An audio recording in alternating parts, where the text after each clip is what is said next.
Have you ever dreamed of taking off with your loved one and living in the ultimate paradise life? What if I told you this couple did, but their dreams turned quickly into nightmares as something goes wrong? Welcome back everyone to another Psych Reacts video. Today we are looking at a couple who went to Costa Rica to restart their life. We are following the story of native Barbara Struncova and her American boyfriend Bill Ulmer, who went to Costa Rica to live out their life. However, things went slightly awry as Barbara ends up missing. Let's go ahead and check out the interviews from their friends and get an idea of who these people are.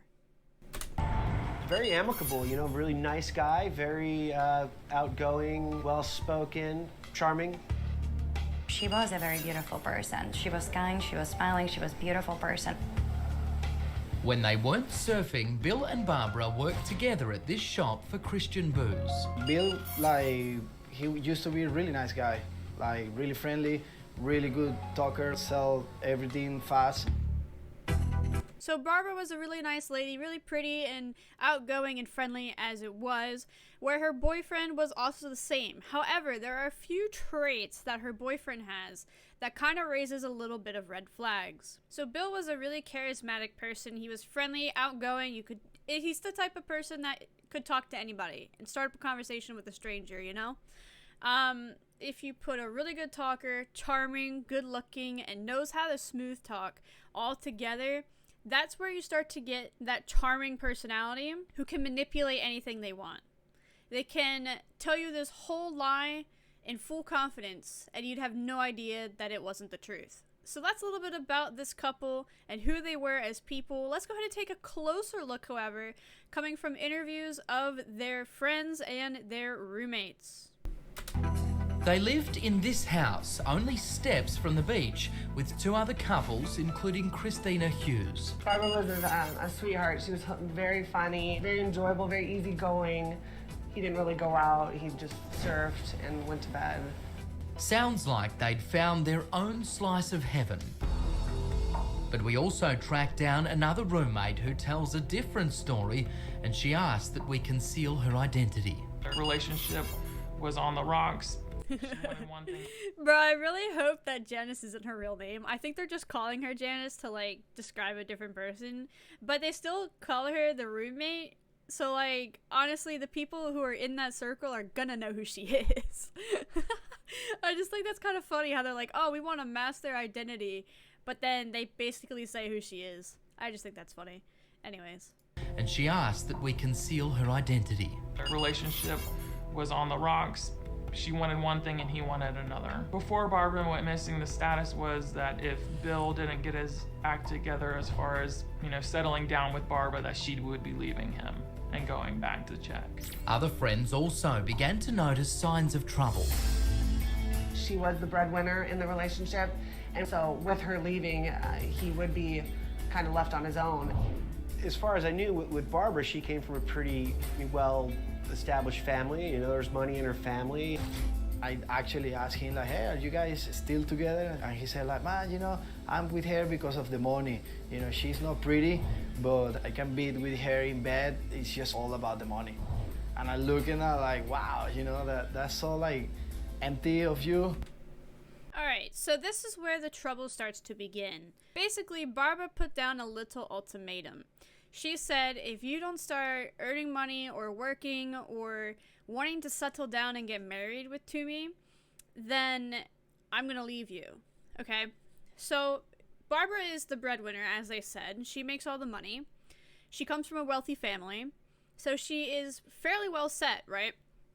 On the other hand, we have Bill, who does not have a job, seemingly, from this video, and is only with Barbara because of the money, according to one of their friends. Now, he said that he can't be with her in bed, he only is with her for the money. As his friend says, that's so empty of you. The thing with psychopaths is that they are able to blend in like a chameleon, but they're not actually able to feel love. They're not able to feel those feelings, you know? To Bill, he is seeing, oh shoot, she's gonna leave me if I don't start working or if I don't want to marry her, because he doesn't think she's pretty and he's only with her for the money. So already we're getting a little bit more in depth of we're learning that he is more shallow than he seems to portray. He doesn't actually love Barbara. He only wants her for the money. Barbara wants to settle down. So there's a big disagreement on whether or not they should settle down and be serious. So red flags already from Bill. We see that he is very shallow, very empty, to use the word that his friend did. And he is also very harsh, but he's convincing. So let's go ahead and look at the cause of the escalation and how it got to that point. On the night of December 4th, trouble in paradise reached a breaking point. According to friends, Bill and Barbara joined a group of Czech tourists for dinner and drinks. They had all gone out that evening. Bill was tired and he wanted to go home early. He wasn't having fun because he didn't speak Czechoslovakian. She stayed and ended up drinking and being social with her friends. When Barbara returned, according to Bill, they got in an argument. She told him that she was going. She went to the Caribbean side with her Czechoslovakian boyfriend. She packed her things in the middle of the night and left him with her friends and went down south. The next morning when everyone woke up at the house, Bill had said she had left. All right, so they went out for drinks. They went out to party, have a little bit of fun. Bill was not having fun because he did not speak their language, therefore a language barrier, therefore a social barrier. So he ended up leaving the party and going home. Well, when Barbara came back, I'm assuming she was intoxicated, and they had an argument. She probably said some things that she may not have fully meant. She may have said things that she possibly shouldn't have said due to the intoxication, and that set Bill off. Now, I'm not saying it's her fault, but this triggered Bill and caused him to possibly lash out at Barbara. Now, she was already intoxicated, so it was probably difficult for her to defend for herself, and it was probably easier for Bill to get her silenced and hurt her. Now, she was packing her bags. I'm assuming if she was packing her bag, she might have had her back turned, was putting clothes in the bag or whatever, and then he came up behind her and hit her with something. The next morning, when she was gone, Bill told the friends that she had just left during the middle of the night without any word. As of right now, we kind of see where the problem is coming from. We see a particular speculation of what may have happened, and now we're going to see how Bill tries to cover it up. Bill was alone, broke, and devastated. He told me she was a crazy and that she left him for another guy, and he said, "You never know a person until they leave you." And I was like, what? I was like, what are you telling me? He's like, yeah, she came home last night. She was very drunk. She packed all her stuff, and she went somewhere to the Caribbean with his boyfriend who came from her country. We all felt sorry for him, and we believed him. All right, so he built this story that, she's just a crazy bitch. We're just gonna... So she built this... so she built this story for her... so he built this story for himself where she's just a crazy bitch. She left me for this other guy, and now I'm sad, feel sorry for me, right? So he gained their friends' empathy and their sympathy. Now, he was able to tell this story convincingly because he is such a good talker, because he is really charismatic, and he knows how to handle a crowd, right? So already, something terrible happened with Barbara, and he had all night to figure out a situation and figure out something that he is going to tell their friends. Ultimately, this buys him a little bit of time. This gives him enough time to figure out what to do with the body, clean up the room, and get rid of evidence, right? So let's go ahead and keep watching. 2 days later, Bill borrowed a car in a desperate effort to bring Barbara back. He said that he was going down south to look for her. But his broken-hearted search proved fruitless. To most, it seemed the romance had simply run its course. We knew that she wanted a family and to be married, and he didn't want that. So for me, that was a really surprise, but I said, okay, it's her life, I respect that. But we discovered that pity soon turned to suspicion. Alright, so further building his story, he borrowed a car and traveled to where she suspectedly went. Now, the story only worked for a little bit because he knew that the friends knew that Barbara wanted to get married, settle down, have kids, and they knew that he didn't want that. So he was able to build the story of she left me for another man because I wouldn't marry her, right? So he takes that and he adds small little details here and there, and he builds his case even more. Well,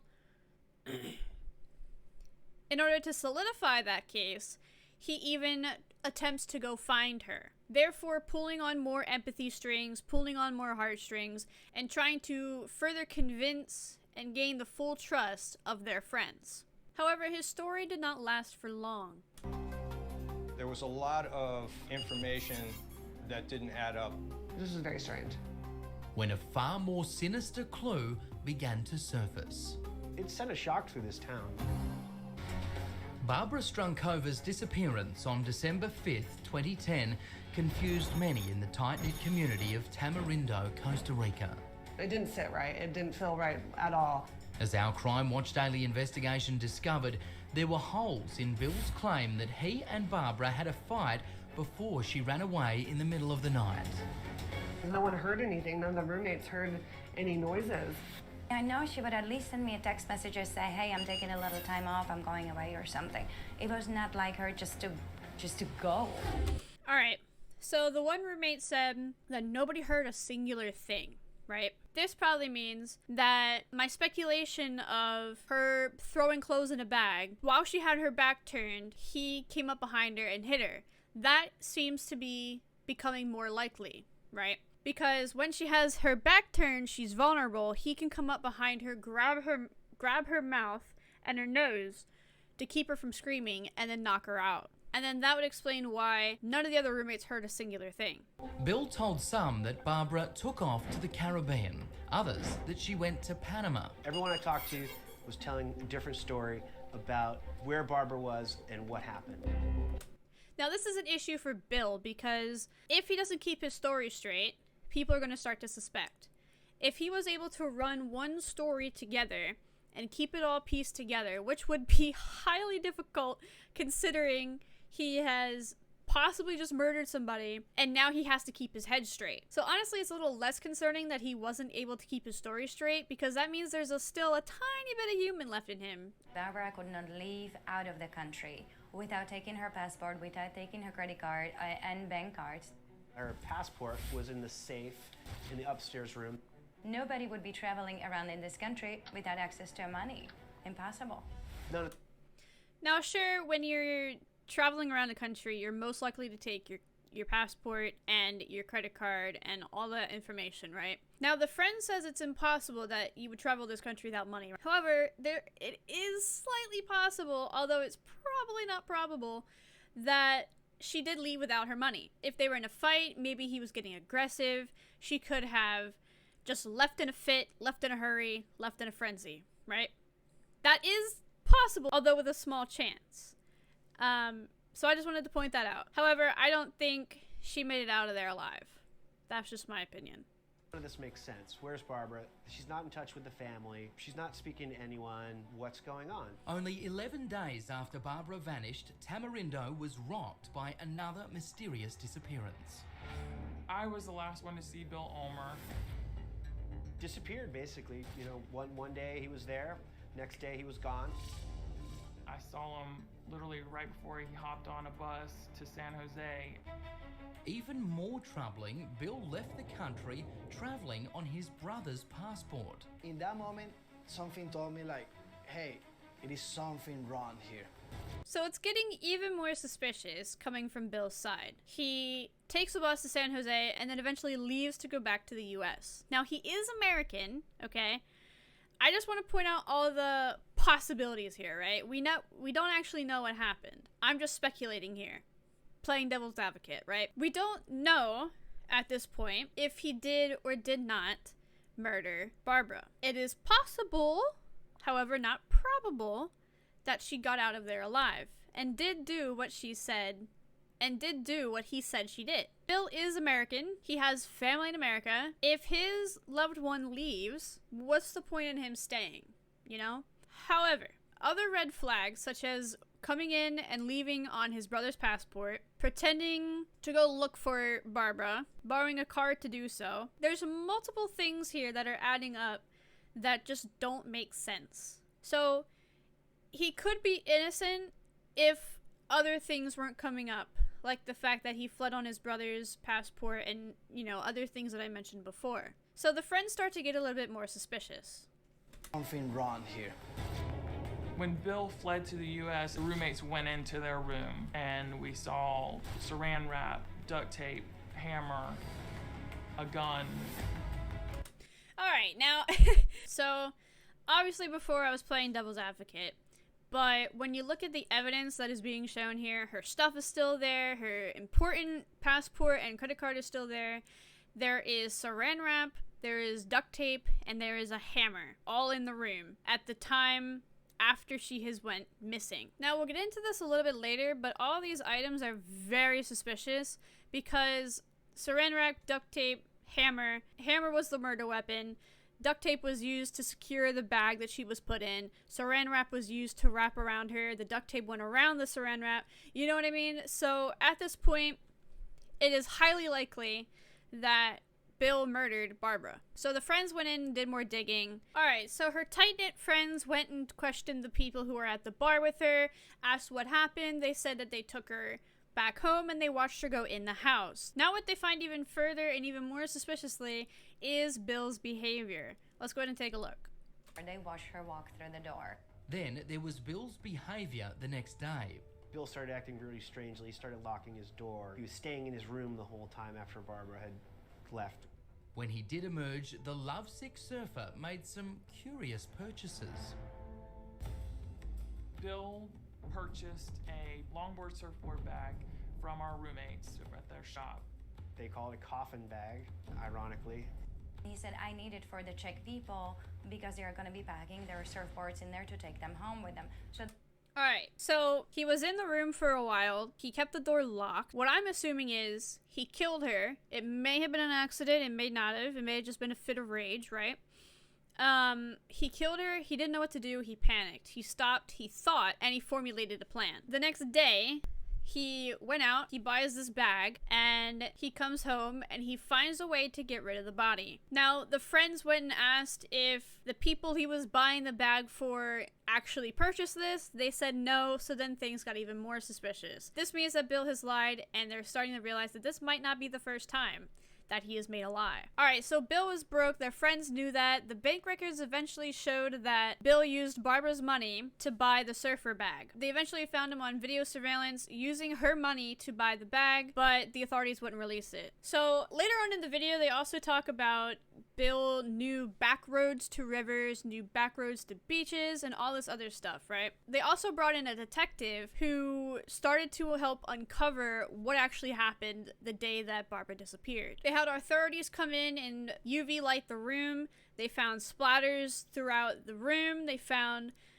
drops leading through around the pool, in the house, outside, which would suggest that Bill put the body in the surfer bag he bought and carried it out at night. Now, although it did take many years, they eventually did capture Bill. He went on to this online dating site. This woman found Crime Watch's news article about Bill and asked what had happened to Barbara. He said that she was a drug addict and that she was dead. Now, the person who was potentially going on a date with Bill said, "Whoa, you know that she's dead," red flags raised, and she called it off. However, he did end up getting married and was going to Hawaii for the honeymoon, which is where they captured him. Now, they don't mention the timeline, either that or I missed it. You can go check out the video yourself. But he eventually was facing 20 years for passport fraud, and potentially they were trying to get him to speak about what happened to Barbara. Crime Watch contacted his attorney. They got nothing back. And they also tried to reach out to his family, who refused to answer. So that is what has happened to Bill Ulmer. The likeliness of finding the body is slim to none, especially in Costa Rica, because of the harsh weather, the salty water. They have alligators, they have wildlife, you know. All of this factors in to how fast a body decomposes, which will make it even harder to find the body. Plus, I think this was like 5 years of a case. So by now, the body is probably gone. The only person who has the answer is right here, Bill Ulmer. So overall, really sad story. Bill's psyche and his personality is very interesting, and I would like to see him sentenced. If you guys dig up any information on whether or not he was actually sentenced, do let me know down in the comments. Also, let me know what you think down below. Make sure you subscribe if you're new so you don't miss out on future videos. Alright, that's gonna do it for this video, and I'll catch you guys in the next one. Peace!